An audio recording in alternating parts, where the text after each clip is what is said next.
नमस्कार, मी आपल्या सर्वांचं एशियामी चॅनलवरती स्वागत करत आहे व आपण आपल्या चॅनलवर पहिल्यांदाच आला असाल तर आपल्या चॅनलला सबस्क्राईब करा ही विनंती। तर रिलायन्स इंडस्ट्रीला ऑलमोस्ट $2.81 बिलियन डिमांड आली आहे on the gas immigration dispute case. ही खूप जुनी केस आहे।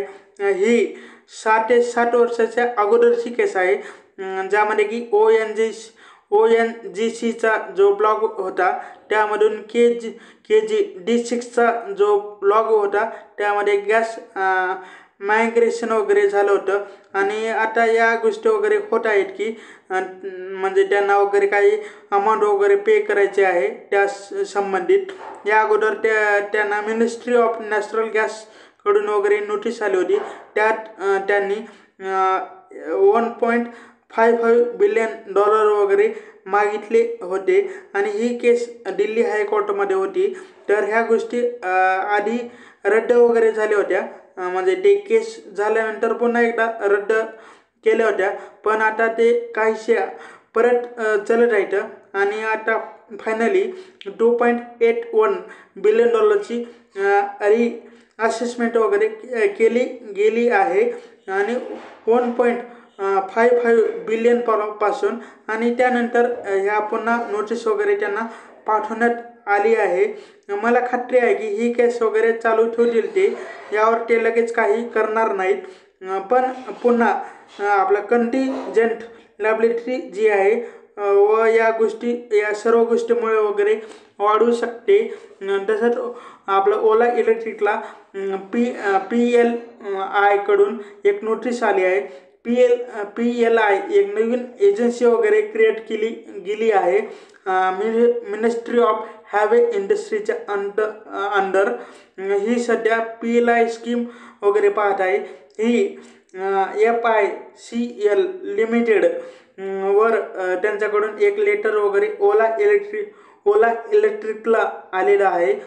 त्यामध्ये हे आहे की त्याने वगैरे PLI स्कीमच्या माइलस्टोन्स वगैरे अचीव केले नाहीत अँड यामुळे त्यांच्यावर प्रभाव नक्की पडू शकतो आणि यामुळे पुढे चालून इनिशिएटिव्ह जे आहेत ते मिळू शकत नाहीत किंवा भविष्यात रिफंड वगैरे परत मिळतील, पण त्यासाठी काही क्रिटिकल प्रोसेस वगैरे असेल।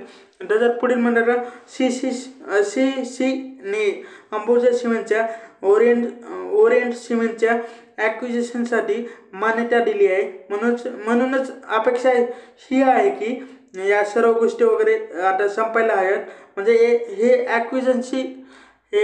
ॲक्विजिशनची प्रोसिजर आहे ती लवकरात लवकर व्हायला पाहिजे त्याविषयी। म्हणजे ते एक्सपांडिंग वगैरे करत आहेत, म्हणजे विस्तार सुद्धा करत आहेत। आता जर आपण पाहिलं तर संगी इंडस्ट्रीला घेतलं आहे त्यांनी, पेन्ना सिमेंटला वगैरे घेतलं आहे आणि ते आता ओरिएंट सिमेंटला वगैरे घेत आहेत। अशा स्मॉल कंपनीजना वगैरे ते घेत आहेत। हे दोन्ही मेजर प्लेअरमध्ये वगैरे चालत आहे। एक म्हणलं तर अंबुजा सिमेंट आणि दुसरं म्हणलं तर अल्ट्राटेक। तसेच सातत्याने ते ॲक्विजिशनच्या दृष्टिकोनातून ही मोहीम वगैरे करत आहेत व आता मार्केटमध्येही ते सातत्याने वगैरे ते चालत आहे। अँड आता आपल्या मार्केटमध्ये पाहिलं तर FIची कंटिन्यू वगैरे सेलिंग होत आहेत। FI कंटिन्यू वगैरे पैसा काढत आहेत आणि ते आपण ऑलरेडी डिस्कस वगैरे केलं आहे। त्याची बरीच कारण आहेत, जेथे की डॉलर हाय हे एक मोठं कारण आहे। डॉलर पडत असेल तर आपल्या मार्केटसाठी फायदेशीर असेल। आता पॉझिटिव्ह आपल्यासाठी हेच आहे की क्रूड ऑइलच्या प्राइजेस वगैरे कमी होत आहेत व डॉलरही थोडासा कमी होत आहे व निगेटिव्ह अर्थातच हे म्हणजे टॅरिफ आपल्यावर लागत असतील तर आपल्या भारताचे एक्सपोर्टवर इम्पॅक्ट वगैरे पडू शकतो किंवा इम्पॅक्टेड वगैरे होईल। त्यामुळे आपल्या इकॉनॉमीवर काही परिणाम होऊ शकतो किंवा होईल व ज्या कंपन्या एक्सपोर्ट ओरिएंट आहेत, ज्या कंपन्या त्या कंपन्यावर जास्त परिणाम होऊ शकतो, उदाहरणार्थ फार्मा कंपनी व IT कंपनी मेजरली या रेसिप्रोकल टॅरिफची चर्चा होत आहे।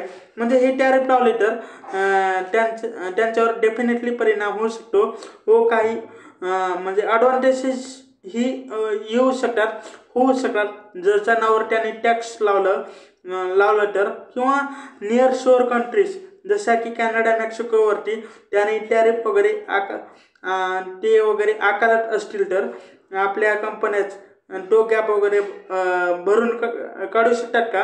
म्हणजे काढतील तर एक चांगलीच गोष्ट असेल. म्हणून या देखील गोष्टी आपल्याला म्हणजे या गोष्टीसुद्धा आपल्याला पाहाव्या लागतील. आपलं जे रिलेशनशिप आहे ते आणखी चांगले होऊ शकतं का, आणि या गोष्टी म्हणजे या सर्व गोष्टी एकूण चांगल्या होऊ शकतात का? तर हे सर्व फॅक्टर आपल्याला पाहावे लागतील. कारण हे सर्व गोष्टीमध्ये कधी कधी आशावादी वगैरे निर्माण होऊ शकतो, आशावाद निर्माण होऊ शकतो. आणि या ट्रेड वॉरमुळे मला वाटते की या कारणास्तव आपलं केमिकल सेक्टरवर खूप चांगले वगैरे परिणाम झाला होता 2018, 19, 20मध्ये. तेव्हा वगैरे एक चांगलं काम केलं होतं केमिकल सेक्टरनं. तर त्यांना खूप वगैरे ॲडव्हान्टेजेस वगैरे मिळाले होते तेव्हा. मला वाटतं की हे ट्रम्पचे 2017मध्ये जे केलं होतं ते वेगळ्या कारणास्तव केलं होतं. आता जे केलं आहे ते एक अलग कारणास्तव केलेलं आहे. हे काही म्हणजे डिफरंटेस आहेत, सिनारिओ थोडे डिफरंट्स आहेत, म्हणजे डिफरंटेड आहेत. तर त्यांच्या दृष्टिकोनातून व या दृष्टिकोनातून कारण ते आधी चणावर लक्ष वगैरे केंद्रित करत आहेत आणि त्यांचे येथे कार्यक्षेत्रही थोडं विस्तीर्ण आहे. तर या सर्व गोष्टी आपल्याला पाहाव्या लागतील साहजिकच.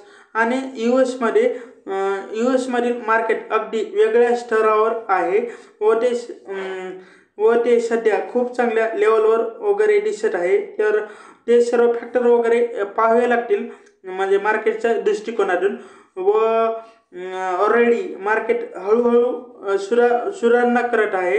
मला वाटते की 8 ते 10% दरम्यान वगैरे हे मार्केट वगैरे करेक्शन वगैरे झालं आहे मार्केटमध्ये. आणि S&P 500 अँड नॅसडॅकमध्ये पाहिले तर आता ते पीकवर दिसत आहेत, म्हणजे चांगल्या प्रकारे वगैरे दिसून येत आहेत. तर या सर्व गोष्टी कशा मूव्ह फॉरवर्ड होतील ते पाहावं लागेल. आता US मधील गव्हर्नमेंट या फायनान्शियल मार्केटच्या प्रेशरवर कशी प्रतिक्रिया देईल ते पाहावं लागेल. तशाच प्रकारे लोकांचे या इन्फ्लेशनवर काय रिॲक्शन असेल तेही पाहावं लागेल. कारण या टॅरिफमुळे त्यांच्या वस्तू वगैरे महाग होऊ शकतात, ते महाग पडू शकतात. व ते त्यांना म्हणजे इंटरनली कोणते इनिशिएटिव्ह वगैरे देतात किंवा दिले पाहिजे तेही पाहावं लागेल. आणि किती फास्ट मॅन्युफॅक्चरिंगमध्ये गोष्टी करतील किंवा त्यांचे जे रिप्लेसमेंट करण्यासाठी काय मूव्ह घेतील तेही पाहावं लागेल. आता या सर्व गोष्टी आपल्याला पाहाव्या लागणार आहेत. तर शेवटी आपल्या व्हिडिओला लाईक आणि चॅनलला सबस्क्राईब करा हीच विनंती. हा व्हिडिओ पाहिल्याबद्दल धन्यवाद. थँक्यू.